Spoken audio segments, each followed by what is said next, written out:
એક જ પ્રોબ્લેમ છે કે અમે તરિયાવાડ નહીં જવા માંગીએ તો અમને જબરજસ્તી કેમ, હાના માટે અમને જબરજસ્તી લઈ જાય? અમે બીજે આપો ને, અમે જગા અમને કેથે બી સેફ કરો તો અમે સેફ થઈ જવાના છે, પણ આ તરિયાવાડને નામ પર પોલીસ મૂકે, આ કરે તે કરે, એ થોડું ચાલે સર. હંમેશાને માટે બધા આમ આદમી આવતા છે, હેર લાવીને હેર ખાતા છે, તે ક્યાં જવાના? પછી ક્યાં જાય તે? તો એ લોકોને વિચાર તો કરવું જોઈએ. એક જ માણસનું માન્યા રાખતી છે સરકાર, બી એકનું જ ખાલી માને, બીજાનું તો કોઈ અમારા ગરીબ લોકોને તો કંઈ સાંભળે જ નહીં. અમે 3 વાર તો 3 વાર તો અમે કલેક્ટરમાં ગયા, 3-4 વાર પોલીસ સ્ટેશનમાં ગયા, તો અમારું કોઈ માનતું બી નહીં.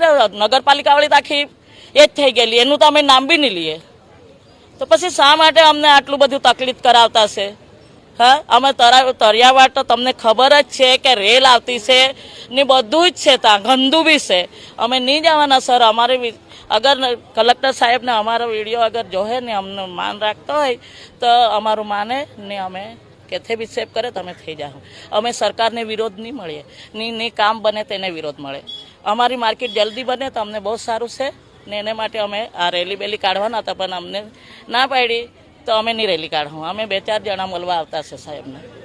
રજૂઆત અમારી એક જ છે કે આજે જે અમારે તળિયાવાડ જે સ્થળાંતર કરેલું છે માર્કેટનું, જે આ માર્કેટનું બાંધકામ ચાલુ થયા પછી, પણ તળિયાવાડ એવો વિસ્તાર છે જે અહીંયા માર્કેટના 500 વેપારીને તળિયાવાડ વિસ્તાર ગમતો નથી, મનમાં બેસતો નથી. તળિયાવાડ વિસ્તારમાં ઘણા બધા પ્રશ્નો ઊભા થાય એવા છે.